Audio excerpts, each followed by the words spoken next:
इस वक्त मैं अबुल कलाम इंटरमीडिएट कॉलेज के सामने खड़ा हूँ। यहाँ पर आज बीएड की परीक्षा समाप्त हो चुकी है। हमारे साथ में है बड़े भाई, क्या नाम है आपका? शिवांशु। शिवांशु जी, आपने बीएड की परीक्षा अभी दिया है, क्या उम्मीद है आपको? बीएड पेपर हमारा बहुत ही अच्छा हुआ है, क्वेश्चंस अच्छे थे। बस एक ही कमी थी, मैं एमए कर चुका हूँ और नई शिक्षा नीति में रहा है कि एमए वालों के लिए 1 साल के लिए बीएड होना चाहिए, लेकिन इस बार लागू हो नहीं पाया। वो यूपी नहीं, मैं आपसे सवाल ये किया था कि कैसा रहा आपका पेपर। हालांकि आप शिक्षा नीति पर आ गए। शिक्षा नीति जो है भारत सरकार की, वो शिक्षा नीति पर आप क्या कहना चाहेंगे?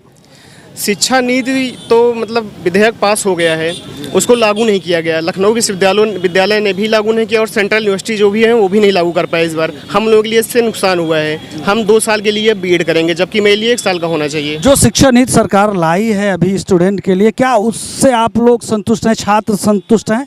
हाँ, बिल्कुल संतुष्ट हैं, बहुत ही। क्योंकि जो मतलब मास्टर्स कर चुके थे उनको कुछ डिग्रियां 2 साल के लिए कोर्स करने पड़ते थे। अब उसके लिए नई शिक्षा नीति में केवल 1 साल का प्रावधान किया गया है। यानी कि जो भाजपा सरकार द्वारा यह शिक्षा नीति लाई गई है वो छात्रों के हित में? जी, छात्रों के हित में ही है वो। बहुत बहुत नाम है बहन जी आप? शालिनी कसेरा। शालू जी, अभी जो बीएड का आपका एंट्रेंस परीक्षा चल रहा है या हो समाप्त हुआ है अभी, कैसा रहा पेपर? आप बहुत अच्छा आया था। बहुत अच्छा आया पेपर।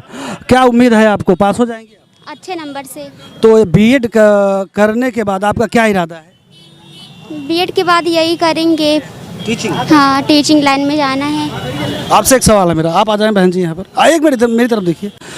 अभी जो शिक्षा नीति है भारत सरकार की, जो शिक्षा नीति नई बनाई गई है, उसके हिसाब से बीएड वालों के लिए क्या कुछ खास है उसमें? हाँ, खास तो है ही इसमें। उन जो शिक्षा नीति लगाए हैं इसमें हम लोग के लिए बहुत अच्छी नीति सोची गई है ना। बहुत ज़्यादा जानकारी आपको शिक्षा नीति के बारे में जानकारी है? सर, जानकारी तो है, लेकिन अगर देखा जाए उस हिसाब से प्रेजेंट टाइम में एजुकेशन लेकर के ठीक है, एजुकेशन आदमी लेगा, लेकिन उस हिसाब से उसको एम्प्लॉयमेंट तो मिलना चाहिए, मतलब रोजगार तो मिलना चाहिए। सिर्फ पढ़ करके घर पे बैठ जाना कोई अच्छी चीज़ थोड़ी है शिक्षा नीति में। जी बिल्कुल, जो सरकार की नीतियां हैं शिक्षा नीति के आधार पर, जैसे आप बीएड कर रही है, बीएड करने के बाद आपने कुछ सोचा होगा, जबकि प्राइमरी में आपको नौकरी नहीं मिल सकती। नहीं मिलेगी हमें जॉब। सर, सोचा क्या है सर, देखिए 2 पॉइंट ऑफ व्यू होते हैं ना। कोई सिर्फ एजुकेशन डिग्री के लिए करता है और कोई इस चीज़ को आगे बढ़ाने के लिए करता है। तो आपने जो अभी परीक्षा दिया है किस सोच के आधार पर दिया? सिर्फ अपनी क्वालिफिकेशन को बढ़ाना है। क्वालिफिकेशन बढ़ाना है। मुझे बीएड के थ्रू टीचिंग नहीं करना है, मुझे जेआरएफ करना है, लेकिन एक क्वालिफिकेशन होनी चाहिए। जी बिल्कुल, बहुत बहुत धन्यवाद। क्या नाम है आपका? स्तुति श्रीवास्तव। स्तुति श्रीवास्तव, बहुत बहुत धन्यवाद। इस वक्त मैं जिला मुख्यालय पर हूँ प्रतापगढ़ डिस्ट्रिक्ट में, और आज बीएड की परीक्षा यहाँ पर चल रही है। दूसरी पाली की परीक्षा थी। अभी जो परीक्षा समाप्त हुई, कैसी रही परीक्षा आपकी भाई साहब? अच्छा, बहुत बढ़िया थी। मैथ का पेपर और रीजनिंग का इजी आया था, और यह जीएस वाला पोर्शन थोड़ा टफ था, बाकी ठीक था, पेपर बढ़िया था। जी बिल्कुल। फर्स्ट मीटिंग भी पेपर था आपका? जी, फर्स्ट मीटिंग पेपर था। जिस हिसाब से आपने तैयारी किया है, क्या उस हिसाब से ये अभी तक परीक्षा रही है बीएड की? जी बिल्कुल, वैसे ही पेपर था, बहुत अच्छा पेपर था, टफ नहीं था, मीडियम था। मैं आपसे एक सवाल करना चाहूँगा। अभी जो शिक्षा नीति है भारत सरकार की, उत्तर प्रदेश सरकार की, उस पर आप कुछ कहना चाहेंगे? अब शिक्षा नीति जो सरकार लाएगी अब उसका पालन करना है, इसमें क्या बताएं हम।